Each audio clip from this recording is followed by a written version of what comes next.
కేసుల ఛేదనలో అత్యుత్తమ ప్రదర్శన దొంగల పీచమనిచే పోలీసులను చూసుంటాం. కానీ ఈ కానిస్టేబుల్ మాత్రం అందుకు పూర్తి భిన్నం. ఆపదలో ఉండే బాధితులకు బాసటగా నిలవడంలో ఏమాత్రం వెనుకంజ వేయని తత్వం. రోడ్డు ప్రమాదాలైన అగ్నికీలల్లో చిక్కుకున్న ప్రాణాలకు తెగించి కాపాడడం పంజాగుట్ట ట్రాఫిక్ కానిస్టేబుల్ శ్రావణ్ కుమార్ నైజం. అతని ధైర్య సాహసాలకు ప్రతిష్టాత్మక రాష్ట్రపతి జీవన్ రక్ష పథకం భరించింది. కళ్ల ముందు జరిగే రోడ్డు అగ్ని ప్రమాదాల్లో బాధితులను చూసి మనకెందుకులే అని అక్కడ్నుంచి వెళ్లేవారు ఎక్కువగా ఉంటారు. బాధితులను కాపాడితే పోలీస్ స్టేషన్ల చుట్టూ తిరగాల్సి వస్తుందని సందేహించి వెనకడుగు వేస్తారు. హైదరాబాద్లో ట్రాఫిక్ కానిస్టేబుల్గా విధులు నిర్వహించే శ్రవణ్ కుమార్ మాత్రం ఇందుకు పూర్తి భిన్నం. ఎక్కడ ఏం జరిగినా వెరవకుండా ఆపదలో ఉన్నవారికి ఆపన్న నేస్తంగా ఉంటారు కానిస్టేబుల్ శ్రావణ్ కుమార్.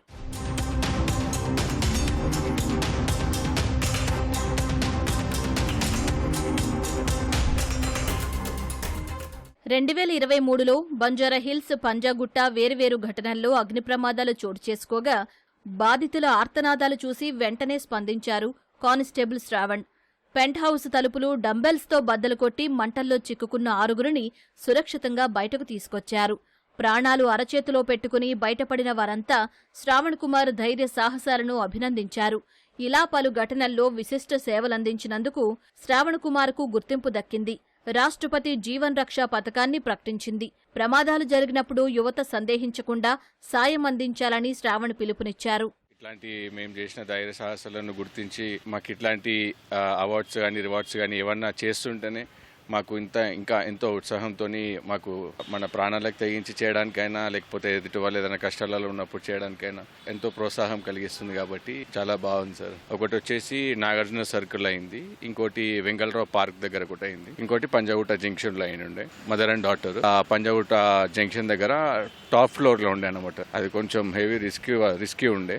ఆ డోర్లు పక్కన డంబుల్ రాడ్స్ ఉంటే వీటితో ఇరగొట్టి డోర్స్ ఓపెన్ చేసి వాళ్ళని సేఫ్గా బయటికి తీసుకొని వచ్చిండే. అందరి యంగ్స్టర్స్కి నేను చెప్పేది ఏంటంటే, ప్లీజ్ మీ కళ్ళ ముంగట ఏదైనా జరిగితే దానికి ఎంబటే వీడియో తీసి వైరల్ చేయకుండా అప్పటిదప్పుడు స్పాట్లో స్పందించి వాళ్ళకి హెల్ప్ చేయమని నేను ప్లీజ్ కోరుకుంటున్నాను. ధైర్య సాహసాలు ప్రదర్శించే వారికి ఏటా ప్రకటించే రాష్ట్రపతి జీవన రక్ష పథకం తెలంగాణ నుంచి శ్రావణ్ కుమార్కు దక్కటంపై స్నేహితులు, శ్రేయోభిలాషులు హర్షం వ్యక్తం చేస్తున్నారు.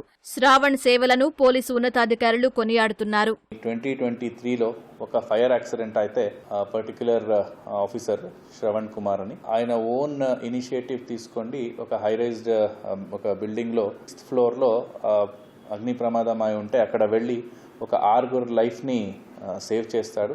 So definitely it is a very proud feeling. Jeevan Suraksha Padak అని అవార్డు కూడా వచ్చింది. విధులు నిర్వహిస్తున్నప్పుడు ఈ పని మనది కాదు, ఇది వేరే వాళ్ళ రెస్పాన్సిబిలిటీ అని షిఫ్ట్ చేయడానికి చాలామంది సిబ్బంది ఇచ్చేస్తారు. ఇట్లా చేస్తే డెఫినెట్లీ ఆ ఎఫిషియన్సీ పెరుగుతుంది అండ్ సేమ్ ఎఫర్ట్స్తో మీకు మంచి రిజల్ట్ వస్తుంది. ఆ సిచ్యువేషన్లో ఏ ఒక్క యువత ఉన్నా ఆ పని చేయడు. కానీ మా ఫ్రెండ్ అనేది ఏంటంటే కొంచెం రిస్క్ తీసుకొని ఆ పని చేసిండు. తెలిసిన 5-10 minutesలో వెళ్ళిపోయి నేను చాలా ఏడ్చినాను వాడిని పట్టుకొని. ఏమన్నా అయితే ఏంటంటే వాడు సిచ్యువేషన్లో ఏం చేయాలో నాకు అర్థం కాలే, అందుకే చేసిన నేను అని ఒక ఫ్యామిలీని పాపని కాపాడండు. ఇటువంటి ఫ్రెండ్ కూడా మాకు అదృష్టం. మాకు చాలా హ్యాపీ ఉన్నాం మేము చేయడము. విశిష్ట సేవలకు గుర్తింపుగా రాష్ట్రపతి చేతుల మీదుగా త్వరలో పురస్కారం అందుకోనున్న శ్రావణ్ కుమార్కు సర్వత్రా అభినందనలు వెల్లువెత్తుతున్నాయి.